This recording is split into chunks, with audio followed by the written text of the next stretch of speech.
On this episode of Deleted WrestleZone, we're going to talk about the shocking news that happened in WWE, releasing, cutting, laying off, or whatever you want to call it with WWE, with their talent and other staff member within WWE. So, hope you guys got a lot of tissues, and those who don't want a tissue, get yourselves a beer. So, let's get started with Deleted WrestleZone.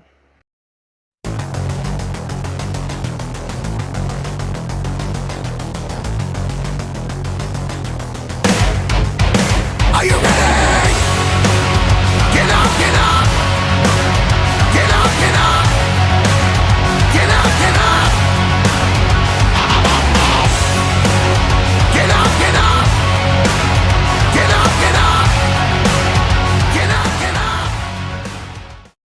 Hey everyone, how's it going? Hope everybody's staying safe, washing your hands, keeping your distance, or should be practicing your social distancing as we're dealing with this pandemic. Now,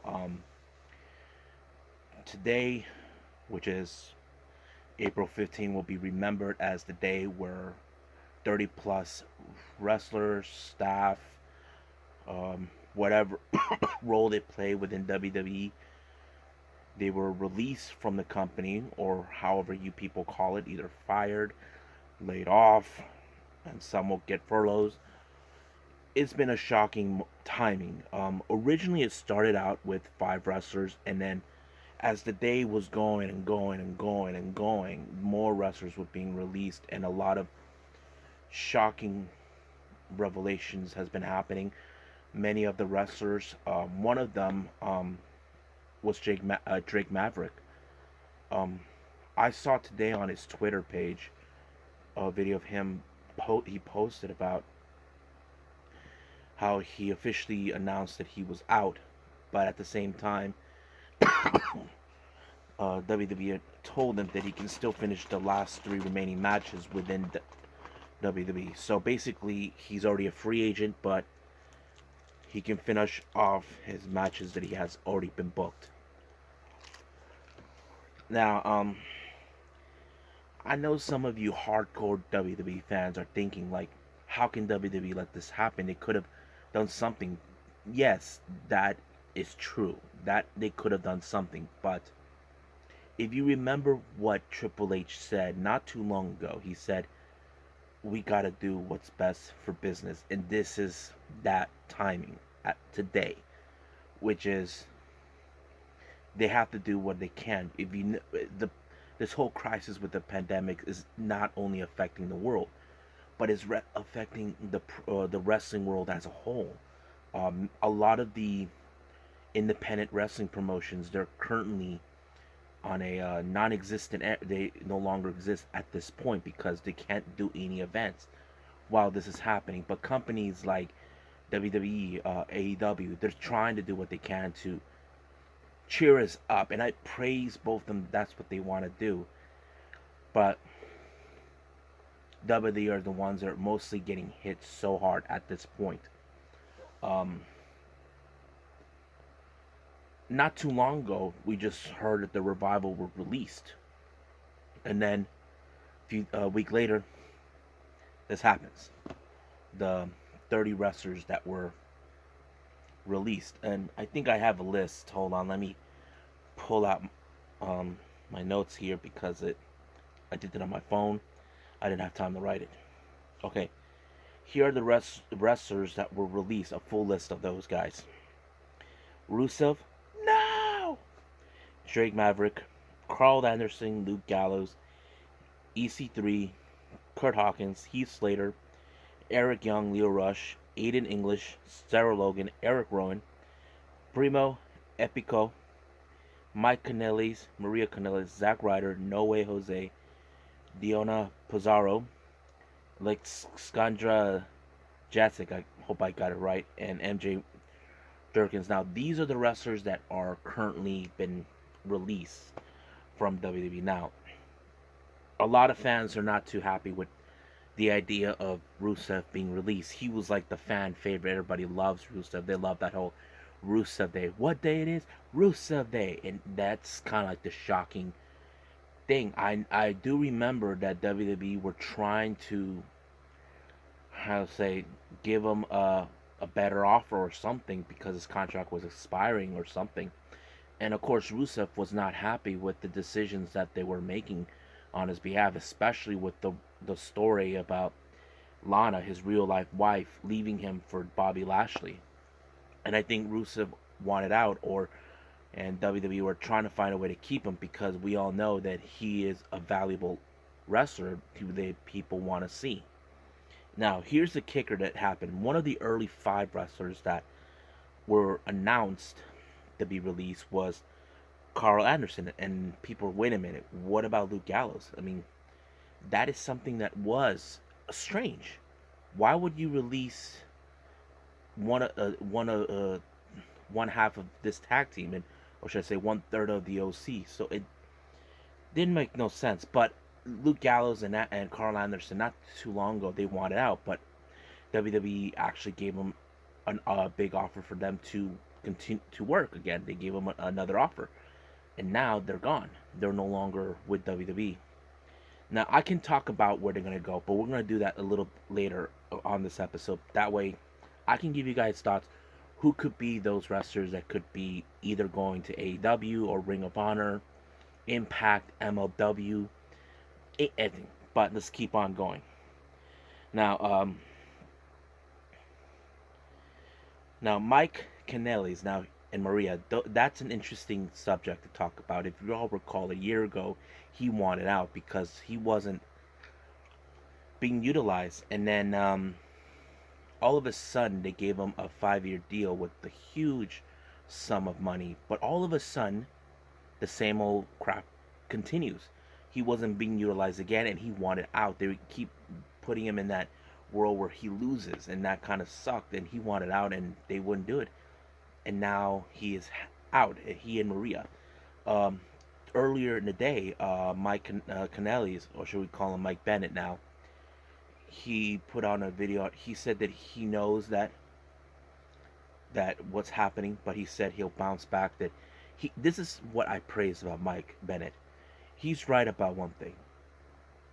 They're knocked down, but somehow they will get back up. And I say all these wrestlers who've been released, it's not the end of the world for them. We know they'll get better opportunities elsewhere. We just don't know when or where, because right now the world, we don't know when the world will go back to normal. That is something that is still up in the air, and the world is still waiting on that.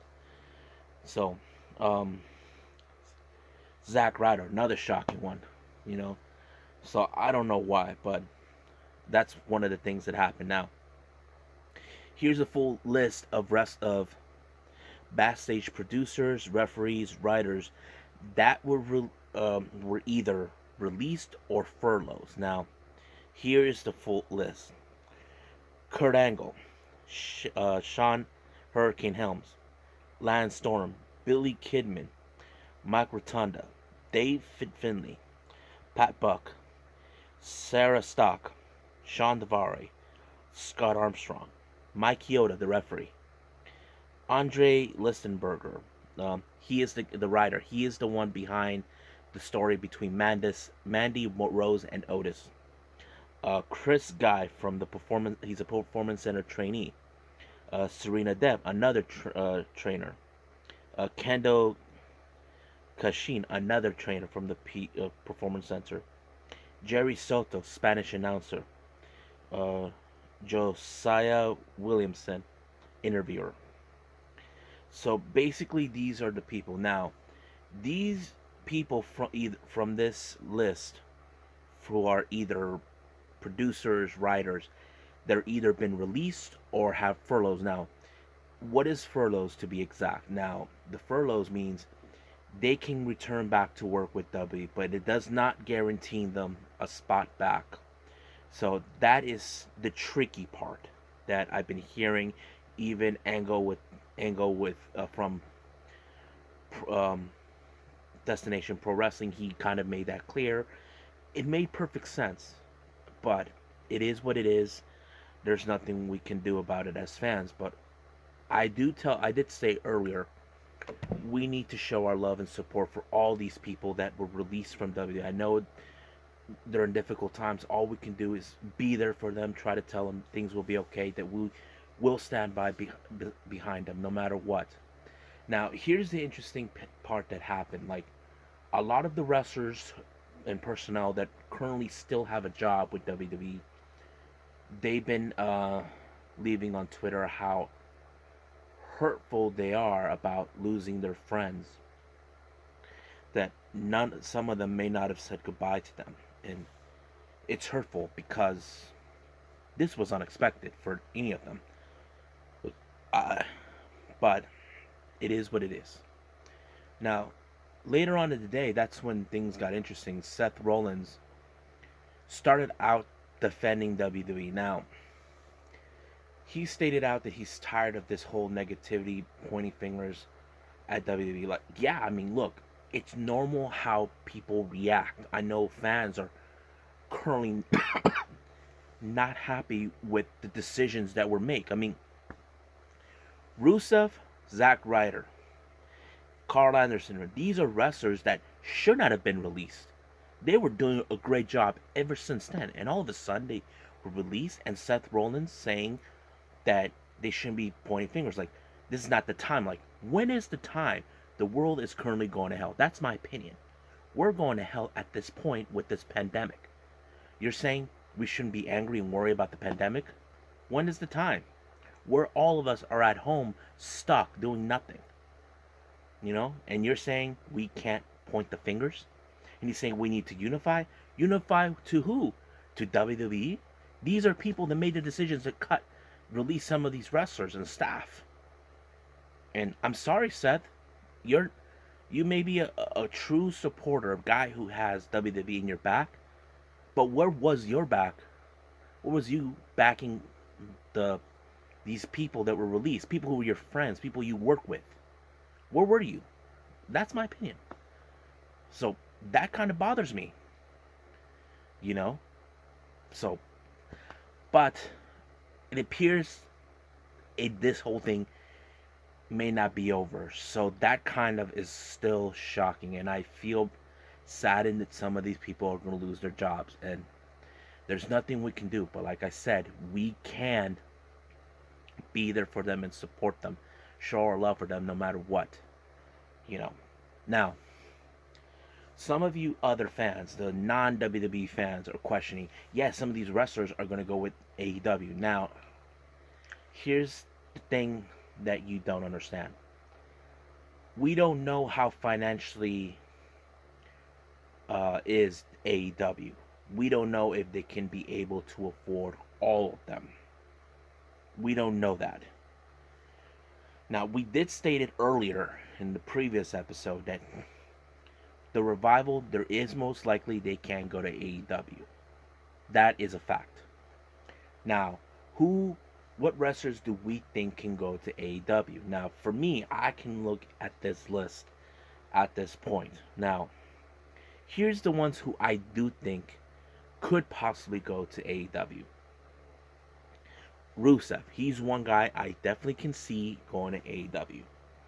Carl Anderson and Luke Gallows. Now, reason I can say these guys is because they are a good tag team. They have been tag team champions before, not only within WWE, but they have been with New Japan. Now, the tricky thing is with this, I can see these two go back to New Japan and reunite with the Bullet Club brethren that they've been with, but we don't know how this is going to be out.